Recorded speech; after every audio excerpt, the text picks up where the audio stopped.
Hi, I'm Kat. I'm Ard13. Welcome to our show, World Tiger. Building Dragon. So today, instead of talking about the basics of world building, we're going to actually put it into practice. Kat and I have had a couple of ideas we've been mulling over in our heads, and we want to give you guys an example of world building and what the process looks like. My process is very different from Kat's process. However, it's the most fun sometimes when you're world building to have someone to bounce ideas off of. There's a whole world to build, so let's get started.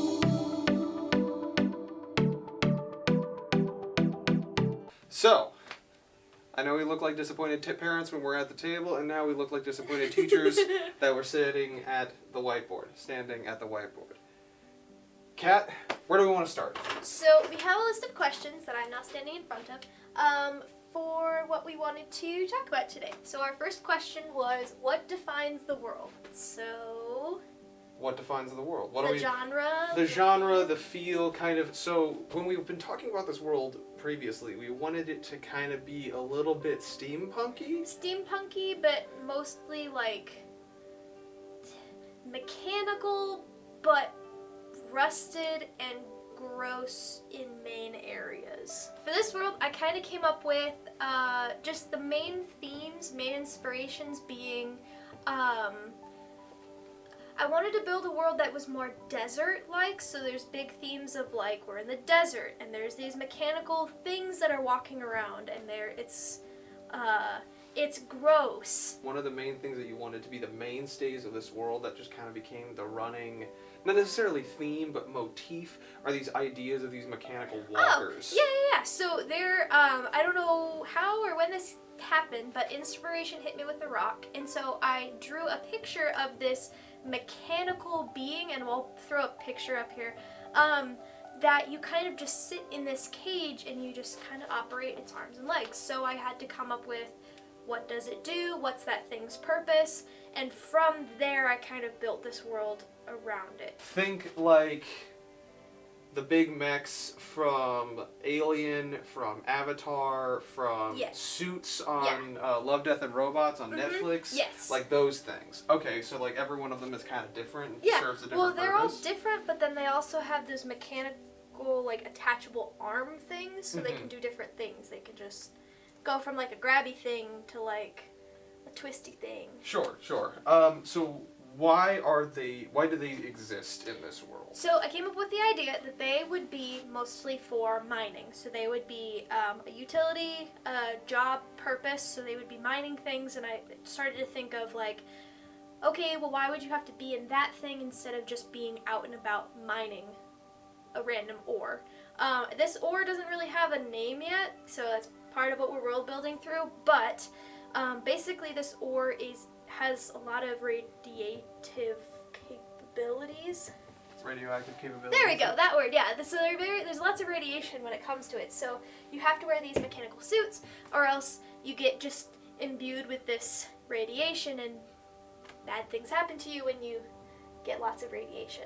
Right now it's called unobtainium because we don't have that worked out. Well, there you go, yeah. And it is this radioactive ore in some way, shape, or form. Are we going specifically with like a nuclear sort of radioactive, or is that just kind of like... That's one of the properties it holds, but I don't know if I want it to be all of that. It's definitely a power source, and it's definitely, I haven't watched the Avatar movie in a long time, but kind of that like, it's got magical powers and we need to get it because it's very rare. They don't go into the details of what that ore can even do. They just know that it's valuable in some way, shape, or form, hence they are willing to do whatever they need to get their hands on it. That's literally it. But for our purposes, we want to have a little bit more of a stricter reason as to why it is and is it a natural resource?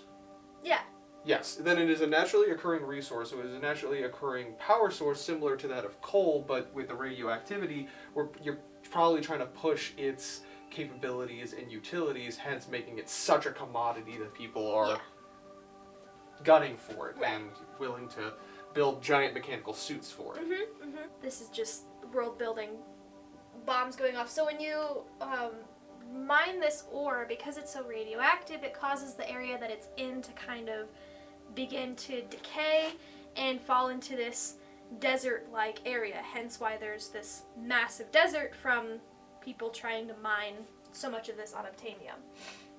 maybe could have that kind of Mad Max Fury Road kind of feel, where people are maybe just running around in these walkers, like not trying to mine anything, but they repurpose the walkers to like attack people. Yeah. That'd be cool.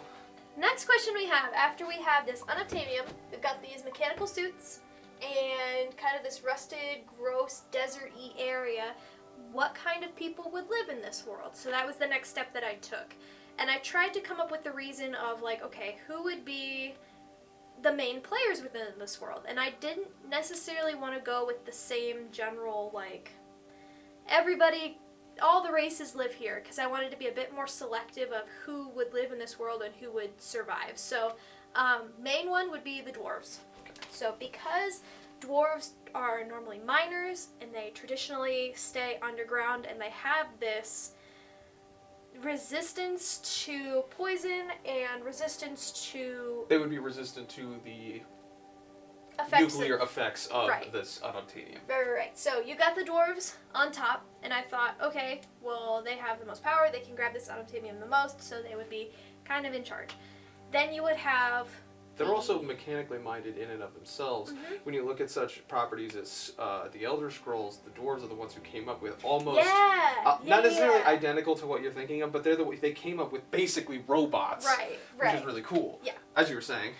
Next, I thought, okay, well, these dwarves, yeah, they're great, but they might need some bigger, beefier, bulkier guards to help them watch over this unobtainium and their robots. So I came up with orcs and half-orcs. Mostly going with just half-orc vibes. So they're the guards. They're the ones that are kind of second hand to the orcs, or to the dwarves. Second hand to the dwarves.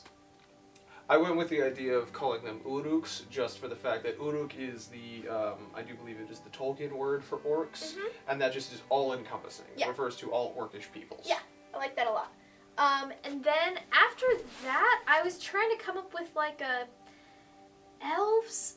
We already have talked a little bit about where the elves would be, but the way that this world is set up, an elf in the traditional mindset of them being more nature-loving, maybe more inclined to magic, doesn't really fit this aesthetic. They're more ethereal than they are material, and this is definitely a raw material.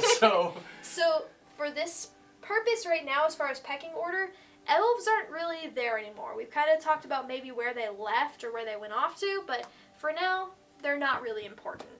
And they exist in the world. We have confirmed that they exist in the world, so I'll just they are present, but they're not. But they're not here. They're not our main focus right now. Right. And then after you said Uruks? Yes. After the Uruks, I was like, let's just throw some humans in there. And then that would be it. For the most part. So you got the dwarves, the Uruks, and humans. And then the elves have left. They're gone. Don't worry about elves. I think that's it for general present species.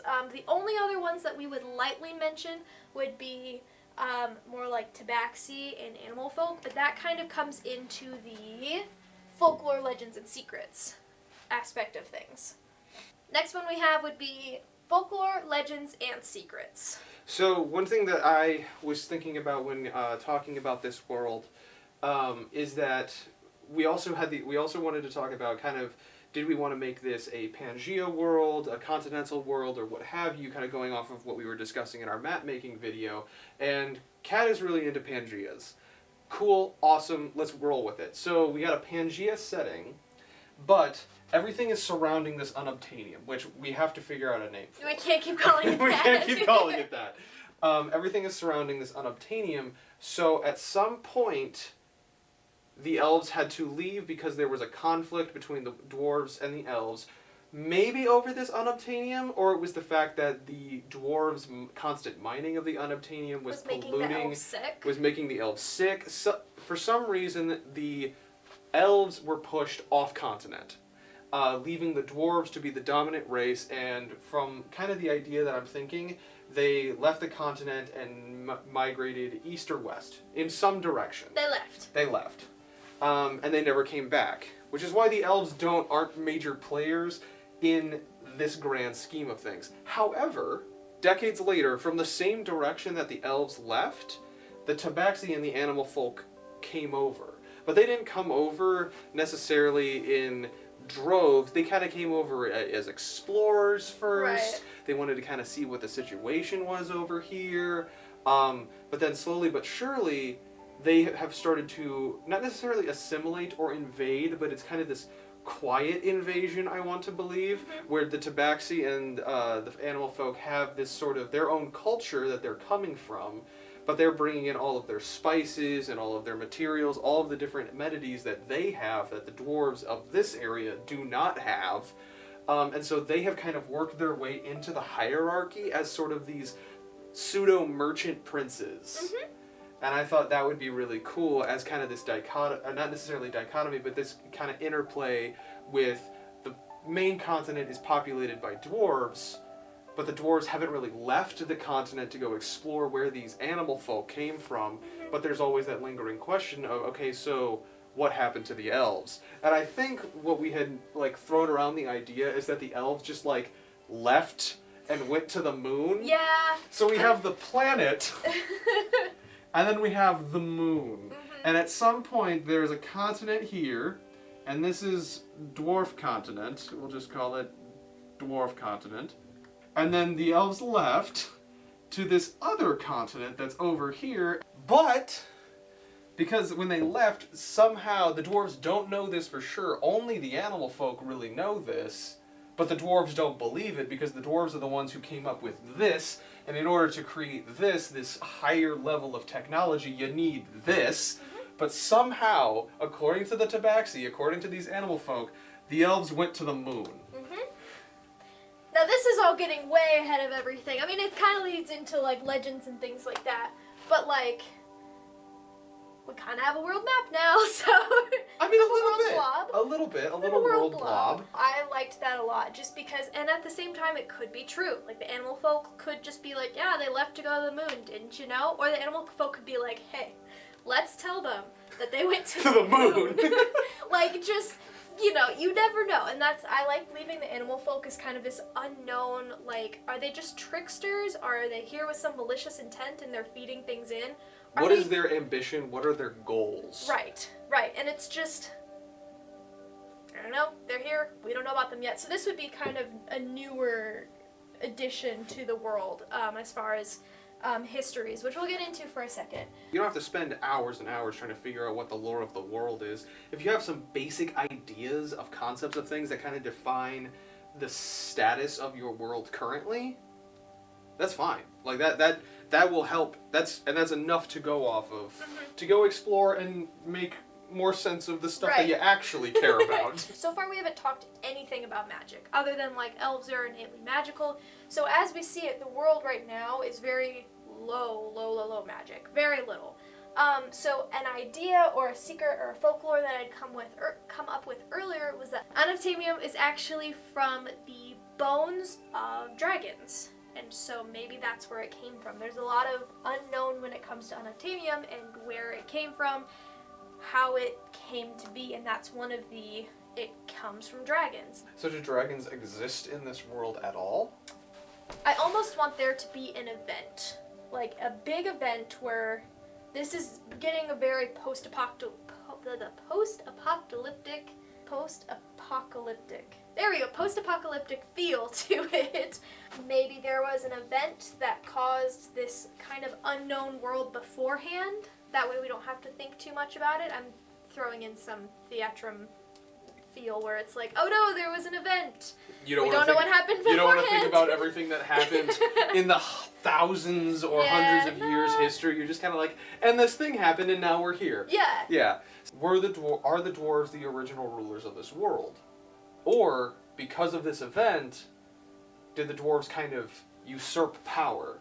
Or fill a vacuum? Right. I would say, definitely for history, I'd say that there was an event, probably the discovery of this unobtainium and the creation of these robots, that moved the dwarves on top. Because as this unobtainium became more popular in its use and more people started to utilize it for power and resources and things like that, that was starting to push the elves and their magical ways out of the way, because now you have this powerful ore, and it doesn't cost energy for you to do anything with it. You've just got an ore that you can utilize and things like that. So because of dwarves' innate resistance to radiation, that's kind of what causes them to go into power, because they can deal with this unobtainium a lot.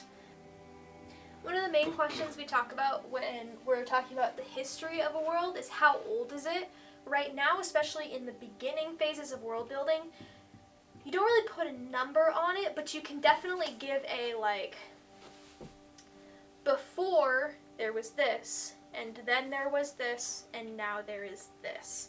So coming up with the maybe beforehand, the elves weren't really rulers, but they were definitely the dominant species at the top of the pecking order, just because they had magic and they could do all these things. The world was filled with life, so they could do things with it. I don't know, kind of do elf things with it. But then the dwarves found this unobtainium and created these robots. So now the dwarves are in charge. So one thing that I like to do in my world building, and you'll find Mal kind of does this a little bit too, if there are certain factors, primarily events, since we're talking about history, that we necessarily don't have a name for, but we have an idea of what its significance is, we kind of fall back on the Greek alphabet. Because each letter in the Greek alphabet kind of has a symbolic representation. So if it is the first event of a specific thing, sometimes we'll refer to it as event alpha. And if it is the last event of a specific thing, we kind of refer to it as event omega. Delta means change, according to the Greek alphabet. So event delta, according to what we have kind of talked about here, is that change, is that dramatic shift in power where the dwarves learn to harness unobtainium and their work starts to pollute the land and sicken the people, which leads to the state of the world currently. Yeah. That's kind of where I'm at. Yeah. So this is kind of where we have things for now. Again, main themes are still desert, mechanical dudes, dwarves on top, unobtainium, elves are gone, animal folk are here to stay. Just we don't know what they're. We don't know what they're doing. We don't know what they're doing. We don't know what their. We don't know what their agenda is, and that is what terrifies, I think, the dwarven lords. Right. I think that's something to play in on. Is kind of like this fear of the unknown, and because the. Well, because the elves left and they're like, "Huh, we're in charge now. We got this." And the animal folk showed up and they're like, "Hey, what's up?" And they're like, "What are you doing here? We don't know who what do you you want?" We don't know who you are. We don't know what you are. And I really want to lean into the fact that they came from the direction that the elves left. So they don't know what is out there, and that is horrifying to them. And I like the idea that the animal folk are just like, I don't know. There's a lot of ocean out there, and the dwarves are like, okay, but what else is out there? They're like, water, land, a branch, a tree, and they're like, tell us! Being very vague. They're doing it on purpose, too. I like that. But... Thought. Yes. One last thought. One last thought. The dwarves have these mechanical creatures, these mechanical walkers. Yes. Do the animal folk have flying ships? Thank you so much for joining us today. Let us know in the comments below something you enjoyed about today's video, or if you have an idea that you're willing to share. If you enjoyed today's video, please make sure to hit all those buttons that everyone else bugs you about. We would love for you to join our lunch table. Everything that Kat and I built today will be going onto a world anvil that you will be able to find somewhere in the amorphous space, the links in the doobly-doo, and you can follow along as we continue to build things out. Well, I've been Kat. I'm Arden13. I'm still waiting on that ramen. We'll see you next time. Bye. Bye.